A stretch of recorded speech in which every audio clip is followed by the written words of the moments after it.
Let's go back to the devastation in KwaZulu-Natal following heavy rains during the festive season. 40 people have been confirmed dead and the search for 5 others is ongoing. KZN Cooperative Governance Spokesperson Siboniso Mngadi joins me for a discussion. Siboniso, a very bleak Christmas period for many of the residents of KwaZulu-Natal. Where do we stand now with that search operation? Yeah, it's a very bleak start indeed for the province of KwaZulu-Natal. The Christmas Eve, we experienced that devastating flooding in the town of Ladysmith that has so far claimed lives of 23 people that have been confirmed to have passed away. I must say that so far we have 40 people that have passed away sadly during the month of December and a few days of January. The search and rescue is still continuing in the area of Ladysmith. However, I must say that there are people that were discovered yesterday and the other day, but they were still had to be confirmed through the DNA in order for us to confirm that it's the body or the remains of those that were reported missing. However, we've been getting the report of people that have passed away as a result of the severe weather. Some were struck by lightning, while some were drowned and some were washed away when their cars were affected in the area of Ladysmith.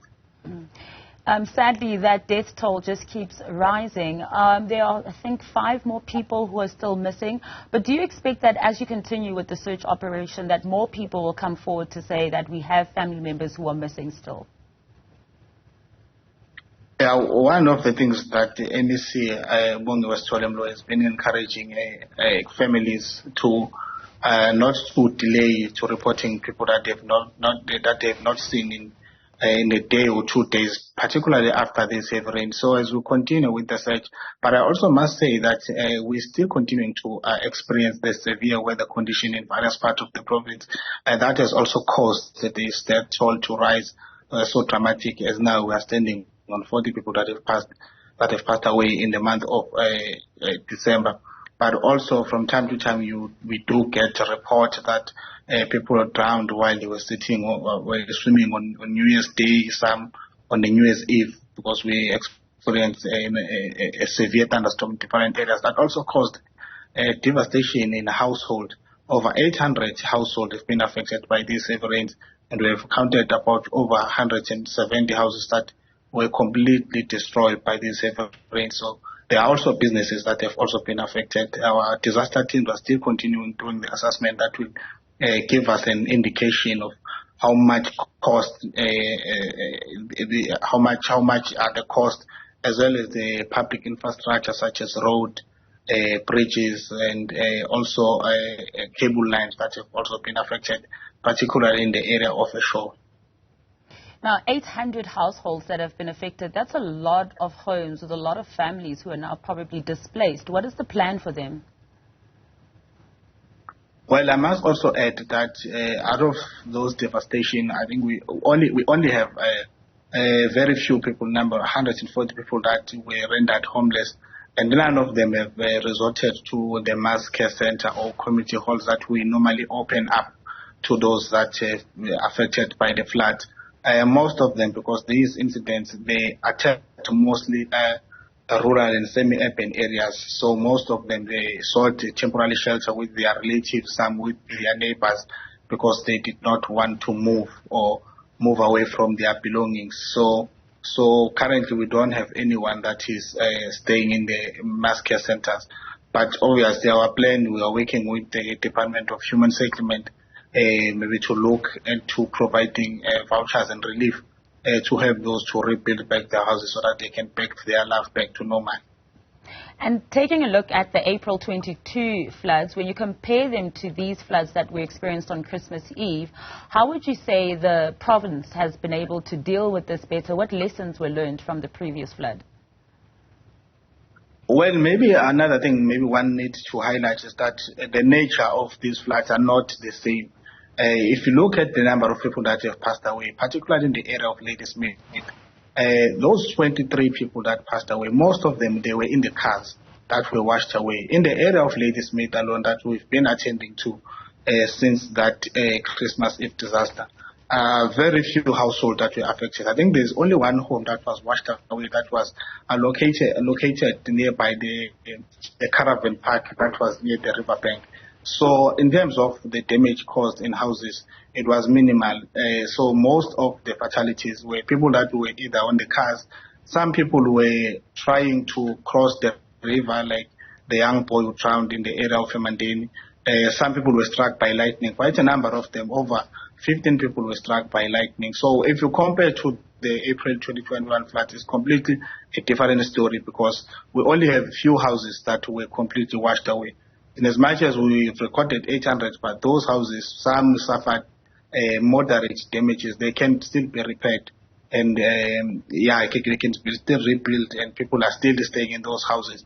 But also what we want to highlight is that the nature, some houses where the roof were just torn off by the thunderstorm, accompanied by the strong winds, so they are very different in nature.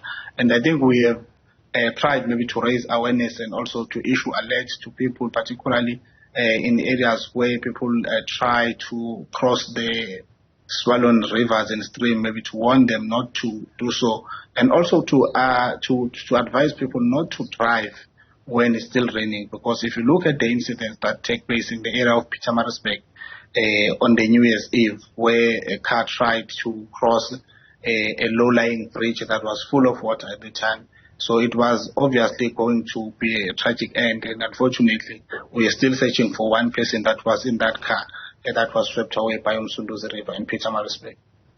Now, Siboniso, the DA has come out slamming the province and saying that it is as a result of local government failures that the flooding was exacerbated. What do you have to say about that? I do not think that that is factually correct, because I do not understand how a failure of local government would cause the thunderstorm accompanied by strong wind to tear off the apart. So some of these natures are just natural disasters that we could have, nothing we could have done to avoid them. So if the riverbank collapsed, it's not a matter of maybe a drainage system was not working, because if you look at the areas that have been affected, it's mostly rural areas, not those urban areas where they are very congested and sort of. So I think we just taking information based on the media, but they've never been to the ground and see the affected houses as we've been doing. So I don't think their narrative exactly addresses the issue that we are currently facing. And what does the search operation look like? There are still warnings of rains that will continue. I think it was a level 4 warning that was announced by the South African Weather Service. Will that halt the search operation even further? Yeah, of course. We must also appreciate our social partners that we have been working with in terms of the search and rescue that have been bolstered our support. The non-governmental organizations such as Dad Foundation, IPSS Medical Rescue, they've been very helpful to us to bolster our team, and as a result, we've managed to discover most people that were reported missing since the Christmas Eve. So we continue to, our teams are still on high alert. The South African Weather Services have indicated that we will receive more than the normal rainfall throughout the summer season. So we are continuing to intensify our disaster awareness campaign to alert people not to expose themselves to danger, not try to cross the rivers. And those that are driving, they must be very careful to do so, because we are still going to receive more rains in the province. And in addition to warning residents, what are you also doing about infrastructure? Yes, well, infrastructure, the MEC has been engaging with various departments, human settlement, health, education, transport, to repair those infrastructure. Currently, our teams are doing the assessment, maybe to also establish how much it will cost to repair those infrastructure. I must also add that in this assessment, we've been privileged also to be joined by the representative from the Office of the President, which we believe that will help us, in terms of if we need any assistance from the national government, that will come in handy to intervene where, as a province, we cannot respond. Well, all the best to you, and thank you so much for your time. That was spokesperson for Cogta in KZN, Siboniso Mngadi.